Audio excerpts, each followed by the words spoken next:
Masa jabatan ketiga, dan menuju reformasi. Menjelang Musyawarah Nasional 1994, Gus Dur menominasikan dirinya untuk masa jabatan ketiga.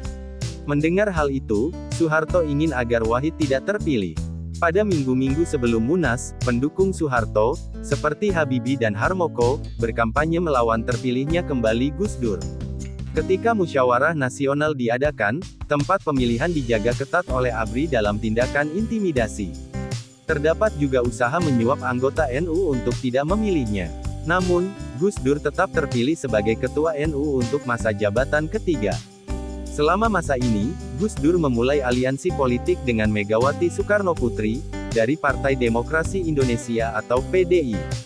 Megawati yang menggunakan nama ayahnya memiliki popularitas yang besar, dan berencana tetap menekan rezim Soeharto.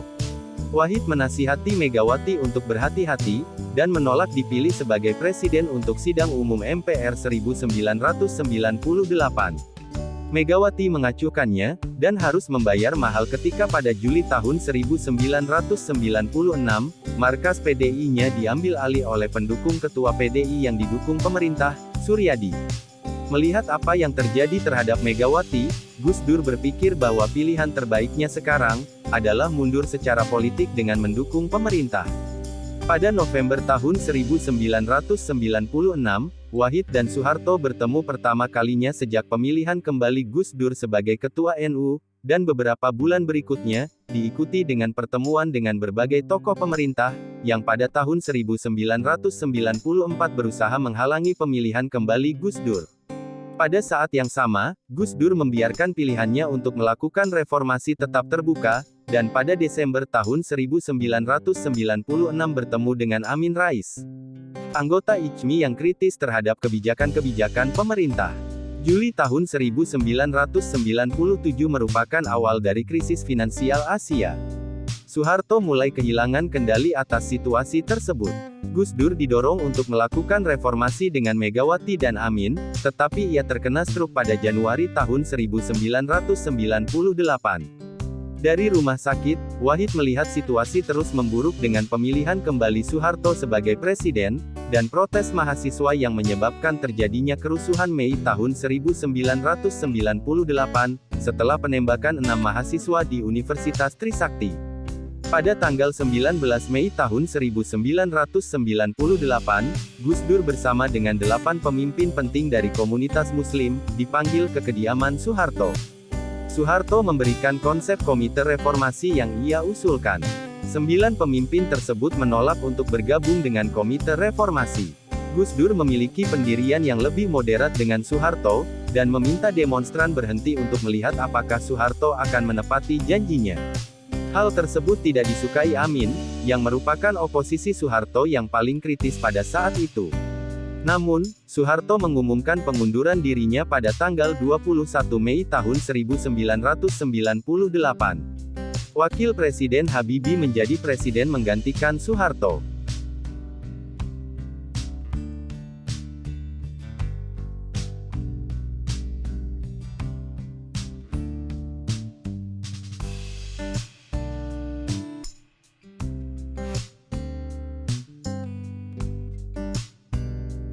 Pembentukan PKB, dan pernyataan Ciganjur. Salah satu dampak jatuhnya Soeharto adalah pembentukan partai politik baru. Di bawah rezim Soeharto, hanya terdapat 3 partai politik, yaitu Golkar, P3, dan PDI. Dengan jatuhnya Soeharto, partai-partai politik mulai terbentuk, dengan yang paling penting adalah Partai Amanat Nasional atau PAN, bentukan Amin, dan Partai Demokrasi Indonesia Perjuangan atau PDIP, bentukan Megawati. Pada Juni tahun 1998, banyak orang dari komunitas NU meminta Gus Dur membentuk partai politik baru. Ia tidak langsung mengimplementasikan ide tersebut. Namun, pada Juli tahun 1998, Gus Dur mulai menanggapi ide tersebut, karena mendirikan partai politik merupakan satu-satunya cara untuk melawan Golkar dalam pemilihan umum. Wahid menyetujui pembentukan PKB, dan menjadi ketua Dewan Penasihat dengan Matori Abdul Jalil sebagai ketua partai. Meskipun partai tersebut didominasi anggota NU, Gus Dur menyatakan bahwa partai tersebut terbuka untuk semua orang. Pada November tahun 1998, dalam pertemuan di Ciganjur, Gus Dur, bersama dengan Megawati, Amin Rais, dan Sultan Hamengkubuwono ke-10 kembali menyatakan komitmen mereka untuk reformasi. Pada tanggal 7 Februari tahun 1999, PKB secara resmi menyatakan Gus Dur sebagai kandidat pemilihan presiden.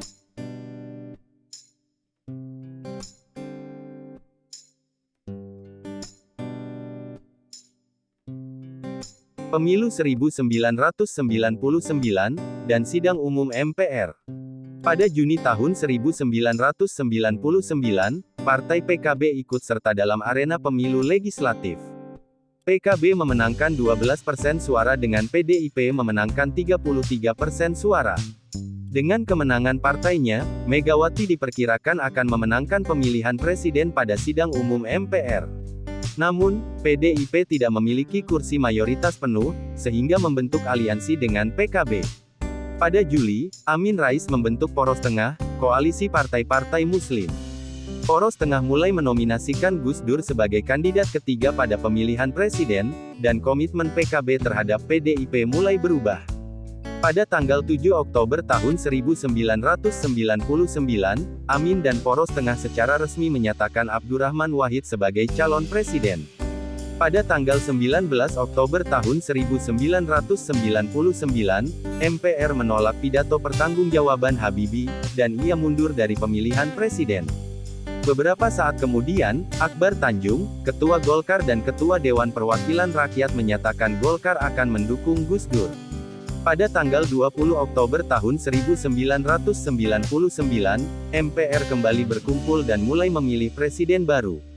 Abdurrahman Wahid kemudian terpilih sebagai Presiden Indonesia keempat dengan 373 suara, sedangkan Megawati hanya 313 suara. Tidak senang karena calon mereka gagal memenangkan pemilihan, pendukung Megawati mengamuk, dan Gus Dur menyadari bahwa Megawati harus terpilih sebagai wakil presiden. Setelah meyakinkan Jenderal Wiranto untuk tidak ikut serta dalam pemilihan wakil presiden, dan membuat PKB mendukung Megawati, Gus Dur pun berhasil meyakinkan Megawati untuk ikut serta. Pada tanggal 21 Oktober tahun 1999, Megawati ikut serta dalam pemilihan wakil presiden, dan mengalahkan Hamzah Has dari P3.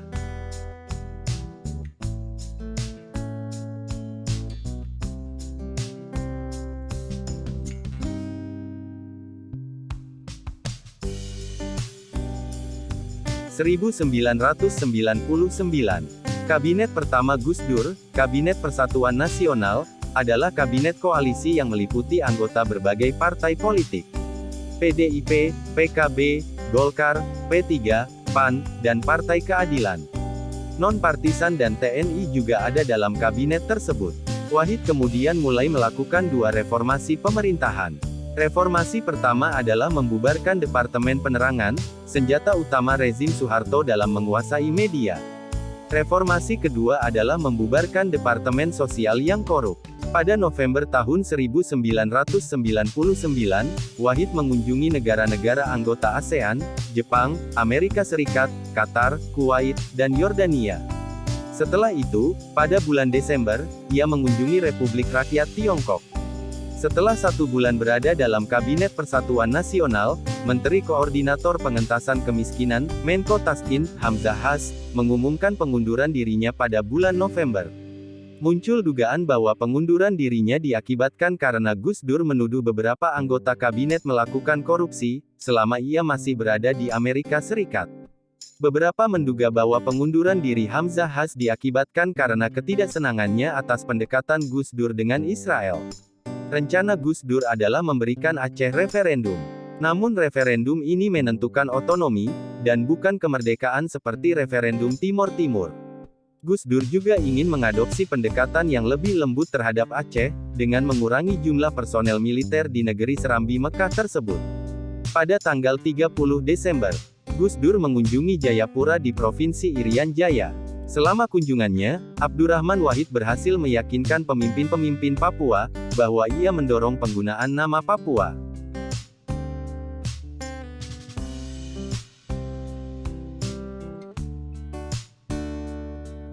2000. Pada Januari tahun 2000, Gus Dur melakukan perjalanan ke luar negeri lainnya, ke Swiss, untuk menghadiri Forum Ekonomi Dunia, dan mengunjungi Arab Saudi dalam perjalanan pulang menuju Indonesia. Pada Februari, Wahid melakukan perjalanan luar negeri ke Eropa lainnya, dengan mengunjungi Inggris, Prancis, Belanda, Jerman, dan Italia. Dalam perjalanan pulang dari Eropa, Gus Dur juga mengunjungi India, Korea Selatan, Thailand, dan Brunei Darussalam. Pada bulan Maret, Gus Dur mengunjungi Timor Leste. Pada bulan April, Wahid mengunjungi Afrika Selatan dalam perjalanan menuju Kuba untuk menghadiri pertemuan G77, sebelum kembali melewati kota Meksiko dan Hong Kong. Pada bulan Juni, Wahid sekali lagi mengunjungi Amerika, Jepang, dan Prancis dengan Iran, Pakistan, dan Mesir sebagai tambahan baru ke dalam daftar negara-negara yang dikunjunginya. Ketika Gus Dur berkelana ke Eropa pada bulan Februari, ia mulai meminta Jenderal Wiranto mengundurkan diri dari jabatan Menteri Koordinator Bidang Politik dan Keamanan. Gus Dur melihat Wiranto sebagai halangan terhadap rencana reformasi militer, dan juga karena tuduhan pelanggaran HAM di Timor Timur terhadap Wiranto. Ketika Gus Dur kembali ke Jakarta, Wiranto berbicara dengannya, dan berhasil meyakinkan Gus Dur agar tidak menggantikannya. Namun, Gus Dur kemudian mengubah pikirannya dan memintanya mundur. Pada April tahun 2000, Gus Dur memecat Menteri Negara Perindustrian dan Perdagangan Jusuf Kalla, dan Menteri Negara BUMN Laksamana Soekardi. Alasan yang diberikan Wahid adalah, bahwa keduanya terlibat dalam kasus korupsi, meskipun Gus Dur tidak pernah memberikan bukti yang kuat. Hal ini memperburuk hubungan Gus Dur dengan Golkar dan PDI Perjuangan.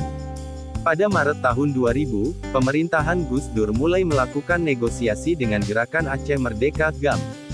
2 bulan kemudian, pemerintah menandatangani nota kesepahaman dengan GAM hingga awal tahun 2001, saat kedua penandatangan akan melanggar persetujuan.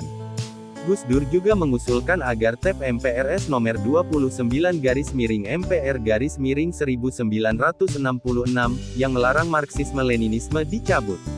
Ia juga berusaha membuka hubungan dengan Israel, yang menyebabkan kemarahan pada kelompok Muslim Indonesia. Isu ini diangkat dalam pidato Ribi Awad, Duta Besar Palestina untuk Indonesia, kepada Parlemen Palestina tahun 2000. Isu lain yang muncul adalah, keanggotaan Gus Dur pada Yayasan Simon Peres. Baik Gus Dur dan Menteri Luar Negerinya Alwi Shihab menentang penggambaran Presiden Indonesia yang tidak tepat, dan Alwi meminta agar Awad, Duta Besar Palestina untuk Indonesia, diganti.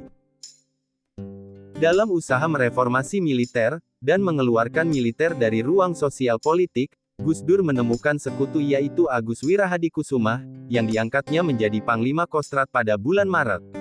Pada Juli tahun 2000, Agus mulai membuka skandal yang melibatkan Dharma Putra, yayasan yang memiliki hubungan dengan Kostrad.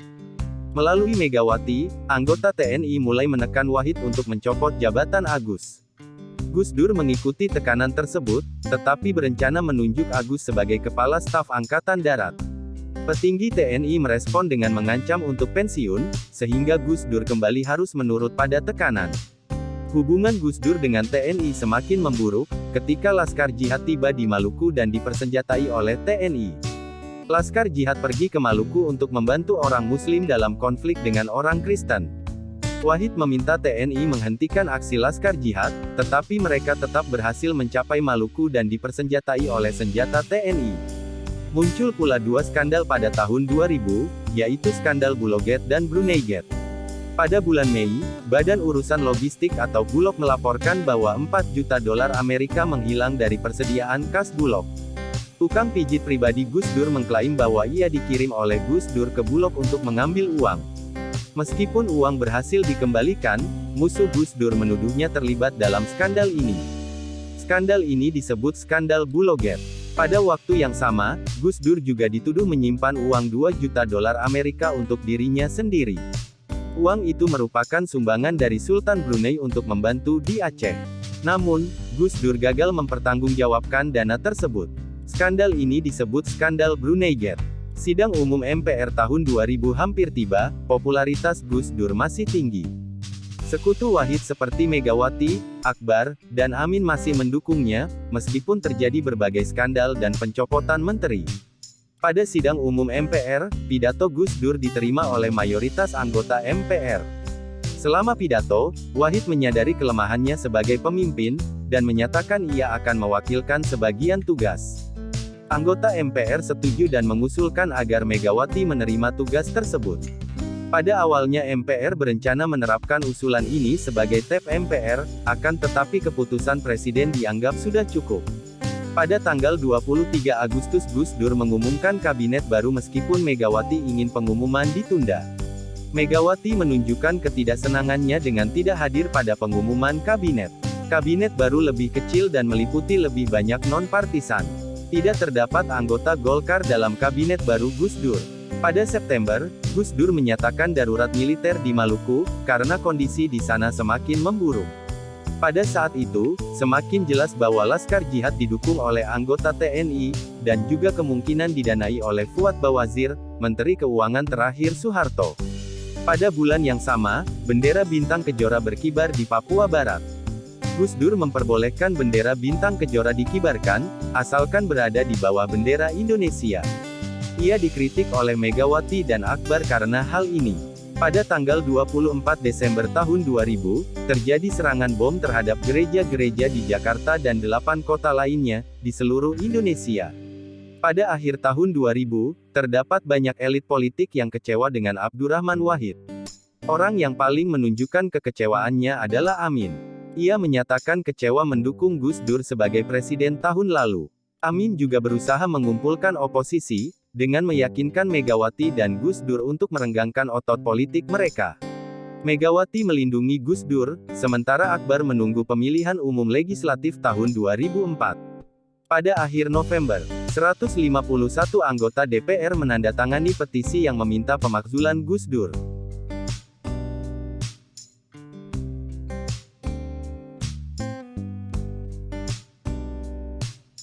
2001 dan akhir kekuasaan. Pada Januari tahun 2001, Gus Dur mengumumkan bahwa tahun baru Imlek menjadi hari libur fakultatif. Tindakan ini diikuti dengan pencabutan larangan penggunaan huruf Tionghoa. Gus Dur lalu mengunjungi Afrika Utara dan juga Arab Saudi untuk naik haji.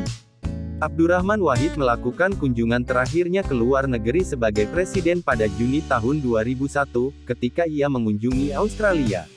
Pada pertemuan dengan rektor-rektor universitas pada tanggal 27 Januari tahun 2001, Gus Dur menyatakan kemungkinan Indonesia masuk ke dalam anarkisme. Ia lalu mengusulkan pembubaran DPR jika hal tersebut terjadi. Pertemuan tersebut menambah gerakan anti-Wahid. Pada tanggal 1 Februari, DPR bertemu untuk mengeluarkan nota terhadap Gus Dur. Nota tersebut berisi diadakannya sidang khusus MPR, di mana pemakzulan presiden dapat dilakukan. Anggota PKB hanya bisa walk out dalam menanggapi hal ini. Nota ini juga menimbulkan protes di antara NU. Di Jawa Timur, anggota NU melakukan protes di sekitar kantor regional Golkar. Di Jakarta, oposisi Gus Dur turun, menuduhnya mendorong protes tersebut. Gus Dur membantah dan pergi untuk berbicara dengan demonstran di Pasuruan. Namun, demonstran NU terus menunjukkan dukungan mereka kepada Gus Dur, dan pada bulan April mengumumkan bahwa mereka siap untuk mempertahankan Gus Dur sebagai presiden hingga mati. Pada bulan Maret, Gus Dur mencoba membalas oposisi dengan melawan disiden pada kabinetnya. Menteri Kehakiman dan Hak Asasi Manusia, Yusril Iza Mahendra dicopot dari kabinet karena ia mengumumkan permintaan agar Gus Dur mundur. Menteri Kehutanan, Nur Mahmudi Ismail juga dicopot dengan alasan berbeda visi dengan presiden, berlawanan dalam pengambilan kebijakan, dan dianggap tidak dapat mengendalikan Partai Keadilan, yang pada saat itu masanya ikut dalam aksi menuntut Gus Dur mundur. Dalam menanggapi hal ini, Megawati mulai menjaga jarak dan tidak hadir dalam inaugurasi penggantian menteri. Pada tanggal 30 April DPR mengeluarkan nota kedua, dan meminta diadakannya sidang istimewa MPR pada tanggal 1 Agustus. Gus Dur mulai putus asa dan meminta Menteri Koordinator Politik Sosial dan Keamanan, Menko Polsoskam Susilo Bambang Yudhoyono untuk menyatakan keadaan darurat. Yudhoyono menolak dan Gus Dur memberhentikannya dari jabatannya beserta 4 menteri lainnya, dalam reshuffle kabinet pada tanggal 1 Juli tahun 2001. Akhirnya pada tanggal 20 Juli Amin Rais menyatakan bahwa sidang istimewa MPR akan dimajukan pada tanggal 23 Juli. TNI menurunkan 40.000 tentara di Jakarta, dan juga menurunkan tank yang menunjuk ke arah Istana Negara sebagai bentuk penunjukan kekuatan. Gus Dur kemudian mengumumkan pemberlakuan maklumat yang berisi, 1. Pembubaran MPR-DPR. 2. Mengembalikan kedaulatan ke tangan rakyat dengan mempercepat pemilu dalam waktu 1 tahun, dan 3. Membekukan Partai Golkar sebagai bentuk perlawanan terhadap sidang istimewa MPR. Namun maklumat tersebut tidak memperoleh dukungan, dan pada tanggal 23 Juli, MPR secara resmi memakzulkan Gus Dur dan menggantikannya dengan Megawati Soekarnoputri. Abdurrahman Wahid terus bersikeras bahwa ia adalah presiden, dan tetap tinggal di Istana Negara selama beberapa hari, tetapi akhirnya pada tanggal 25 Juli ia pergi ke Amerika Serikat karena masalah kesehatan.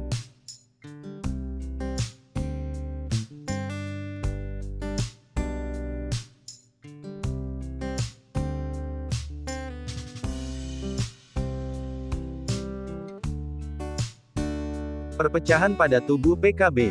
Sebelum sidang khusus MPR, anggota PKB setuju untuk tidak hadir sebagai lambang solidaritas. Namun, Matori Abdul Jalil, ketua PKB, bersikeras hadir karena ia adalah wakil ketua MPR. Dengan posisinya sebagai ketua Dewan Syuro, Gus Dur menjatuhkan posisi Matori sebagai ketua PKB pada tanggal 15 Agustus tahun 2001, dan melarangnya ikut serta dalam aktivitas partai, sebelum akhirnya mencabut keanggotaan Matori pada bulan November.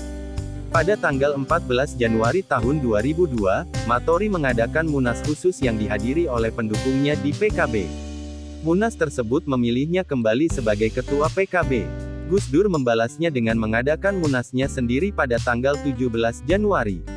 Sehari setelah Munas Matori selesai, Musyawarah Nasional memilih kembali Gus Dur sebagai Ketua Dewan Penasihat, dan Alwi Shihab sebagai Ketua PKB. PKB Gus Dur lebih dikenal sebagai PKB Kuningan, sementara PKB Matori dikenal sebagai PKB Batu Tulis.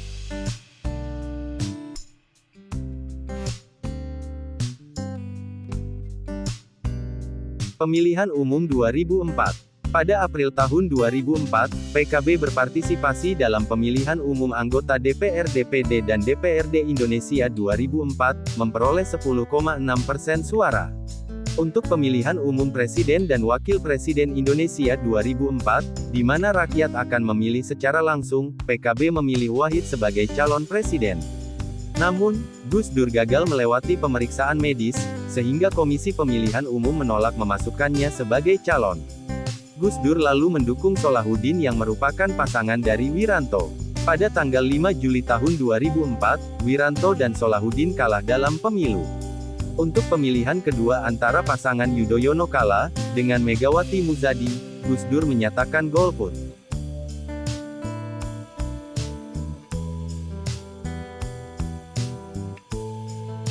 Oposisi terhadap pemerintahan SBY.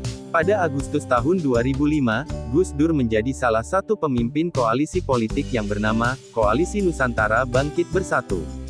Bersama dengan Tri Sutrisno, Wiranto, Akbar Tanjung, dan Megawati.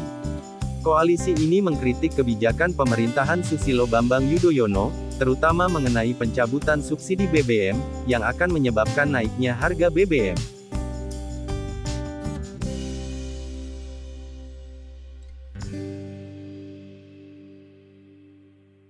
Kematian. Gus Dur menderita banyak penyakit, bahkan, sejak ia mulai menjabat sebagai presiden.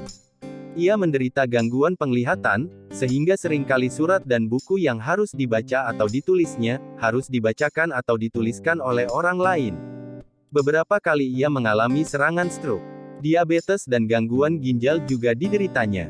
Ia meninggal dunia, pada hari Rabu tanggal 30 Desember tahun 2009 di Rumah Sakit Cipto Mangunkusumo Jakarta, pada pukul 18.45 akibat berbagai komplikasi penyakit tersebut, yang dideritanya sejak lama. Sebelum wafat ia harus menjalani hemodialisis atau cuci darah rutin. Menurut Salahuddin Wahid adiknya, Gus Dur wafat akibat sumbatan pada arteri. Seminggu sebelum dipindahkan ke Jakarta, ia sempat dirawat di Jombang seusai mengadakan perjalanan di Jawa Timur.